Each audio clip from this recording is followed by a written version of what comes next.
કરી દીધો. સમજી ગયો. ખરા 6 મહિના પછી કર્યું હોત, ચારે શંકરાચાર્યોને સન્માન આપ્યું હોત કે જેના ભરોસે આપણી આખી હિન્દુ સંસ્કૃતિ છે, ચારે ઉપર આ મુદ્દા લોકો સુધી સ્પર્શશે, લોકો સુધી પહોંચશે.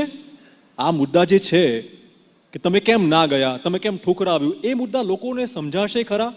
અરે યાર, આ દેશમાંથી અંગ્રેજો જતા રહ્યા તો કોંગ્રેસે હારી ગઈ, તો ભાજપે કેમ નહીં હારે? કેમ તમને એટલો બધો એવો અહંકાર છે કે ભાજપ હાર જ નહીં? એ તો ભગવાન છે, લોકશાહી છે. દર વર્ષે આ પ્રજાના મત લેવા પડે છે. અને મને તો એવું હતું કે નરેન્દ્રભાઈની સરકાર બનશે. મને એમ થતું હતું સારું, કોંગ્રેસે બહુ કમ્પાઉન્ડ કર્યા, અમારા કેટલાય નેતાઓને જેલમાં પૂરી દે છે, અને સારું જોઈશ તો આ તો બધાને ભાજપમાં લઈ લીધા. બધાને સત્તામાં બેસે. જો ભ્રષ્ટ હોત, કરપ્ટેડ હોત, અને હું કહું છું કોઈ મરી ગયો ને કોંગ્રેસનો નેતા, આજે બીજેપી વાળાને શોધીને લાવે, હિમાંશુ પટેલ એના વતી જેલમાં જશે. ખાલી આક્ષેપો કરવાના, કોંગ્રેસે દેશને લૂંટ્યો, કોંગ્રેસે બરબાદ કર્યો. 10 વર્ષથી તમારી સરકાર, ફાંસી ચડાવી દો ને કોંગ્રેસના નેતા, કેમ કશું કરતા નથી? અને કોંગ્રેસમાં જો કોંગ્રેસ વાળાને રોજ ખેસ પહેરાઈને જાણે ખુશી મનાવો છો. એ તો લોકો કોંગ્રેસના આગેવાનો, કાર્યકર્તાઓ ભારતીય જનતા પાર્ટીમાં આવીને રાષ્ટ્રહિત માટે, ગુજરાતના હિત માટે, લોકોના હિત માટે કામ કરવા માંગતા હોય તો આવું જોઈએ. તમારે પણ આવું જ જોઈએ. આ તો જાણે લો ગાર્ડન. આ તો હિમાંશુભાઈ મોણા પડ્યા ને, ભાજપ હવે બની ગઈ છે વેલકમ પાર્ટી. જે પણ આવે તેનો આવકાર વિચારધારા બાજુએ મૂકીને જે પણ પક્ષમાં આવે એને વેલકમ કરી રહ્યા છે ભાજપ વાળા. ખાલી ચિરાગભાઈ, વિચારધારાનો મતલબ તમે હમણાં મેં સાંભળ્યું કે વિચારધારા શું છે? રાષ્ટ્રહિત, લોકોનું હિત, આ જ સૌથી મોટી વિચારધારા છે. વિચારધારા એટલે લેફ્ટ, રાઈટ, કમ્યુનિસ્ટ, આ એક વિચાર, આ તો એક પાર્ટી છે.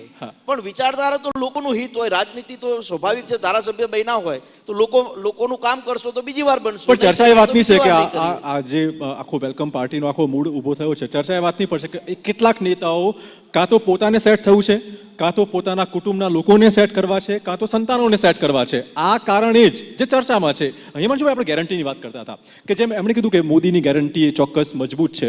કોંગ્રેસની એવી કઈ ગેરંટી, કયો વાયદો જેના પર લોકો વોટ કરે? આ દેશના કોન્સ્ટિટ્યુશન મુજબ અત્યારની બી સરકાર ચાલે છે અને કોંગ્રેસ બી ચાલવાની, કોઈ પણ ચાલવાની.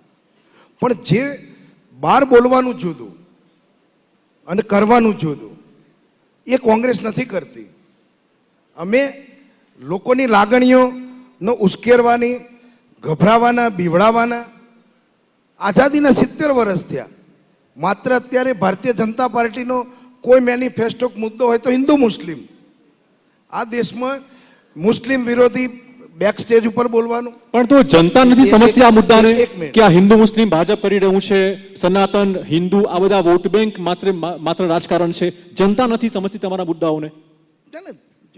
આજે ભારતીય જનતા પાર્ટી અત્યારે જે શાસન કરી રહી, વોટ લઈ રહી છે, એનો મેં તમને હું એ જ કહું છું કે જો એ નામે વોટ પડતા હોય તો તમારું કહેવાનું એ થાય છે કે જનતા અણસમજ છે, જનતાને સમજ નથી પડતી. પહેલા જ કીધું કે જનતા, ભારતની પ્રજા એ લાગણીશીલ પ્રજા. એને તમે કોઈ પણ સત્ય કરતી, એને તમે, હું કોઈને તમને બી આવીને કહું કે યાર થોડું મારું નામ બામ ચલાવો ને યાર, હું ખતમ થઈ ગયો છું, તો તમે તમારા સિનિયરને ના ગમતો હોય તો મારી પટ્ટી ચલાવો કે હશે હિમાંશુભાઈ બહુ કામ કરે. એટલે લાગણીશીલ દેશ છે. તમે સમજો? એટલે ભારત દેશ આખો લાગણી વશ થઈ અને ભાજપને વોટ આપે છે એવું કેવું છે હિમાંશુભાઈ? લાગણીથી આ જે હિન્દુ ધર્મનું કોટિંગ કરી, હું ડબલ હિન્દુ છું. મને કોઈ હિન્દુની નબળી વાત કરે તો હું અહીંયા સ્ટેજ ઉપર ઝઘડો કરી નાખું. પણ એવું નહીં કે મત લેવા માટે તમે કોઈ આવી આડાસ લો. મત માટે રામનો ઉપયોગ ના કરવો જોઈએ, આવું એમનું કેવું છે. હિમાંશુભાઈએ કીધું મેનિફેસ્ટોમાં હિન્દુ મુસ્લિમની વાત થાય છે. કોંગ્રેસ ખુલીને મુસ્લિમોનું સમર્થન કરે તો કેમ ભાજપ હિન્દુનું કેમ ન કરે? ભાજપ તો હિન્દુના નામે ઊભી થયેલી પાર્ટી છે, રામ મંદિરના નામે ઊભી થયેલી પાર્ટી છે. એટલે સ્વાભાવિક છે કે એ તો ખુલીને સમર્થન કરવાનું કરવું જ જોઈએ. આ મારે આ જ હિન્દુત્વ સાંભળવું. એટલે હાર્દિકભાઈ એવું કીધું છે કે જો કોંગ્રેસ મુસ્લિમના નામથી વોટ માંગી શકતી હોય તો ભાજપ પણ હિન્દુના નામથી વોટ માંગે, એમાં ખોટું શું છે?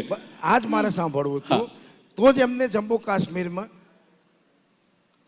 કોની જોડે સરકાર બનાવી હતી? એમને નરેન્દ્રભાઈના વડપણ હેઠળ 370 ની કલમે કોને હટાઈ? ભાજપે હટાઈ. પેલા જોડે રહીને થોડું ઘણું સમજવું તો પડે ને બેસીને. બરાબર છે, શું કરવા જોઈએ, કેવી રીતે કાઢવું જોઈએ. સમયનો અભાવ છે, સમયનો અભાવ. ખૂબ ઇન્ટરેસ્ટિંગ સેશન રહ્યું છે, તમે ખૂબ દિલથી જવાબ આપ્યા છે. પરંતુ જોવું રહેશે કે લોકસભાના આગામી માહોલ વચ્ચે જનતા કોને ચૂંટે છે ભાજપ કેટલી મજબૂતાઈથી લોકો વચ્ચે જાય છે અને કોંગ્રેસ પણ કેટલું જોર લગાવે છે. એમનું ટાર્ગેટ જે છે 26 હેટ્રિક એને કેટલી રીતે પહોંચી વળે છે કોંગ્રેસ. નહીં થાય. હિમાંશુભાઈ આપનો 26 માંથી નહીં થાય. 26 નહીં હિમાંશુભાઈ આપનો, હાર્દિકભાઈ આપનો આ આભાર વખતે ચર્ચા બદલ. 26 માંથી 26 સત્તા નહીં સંગ્રામના આજના થાય. સેશનમાં એટલું તો અત્યારે બસ આવતા વર્ષે આટલું જ. બધું રજા સાંભળ્યું. આપશો. નમસ્કાર.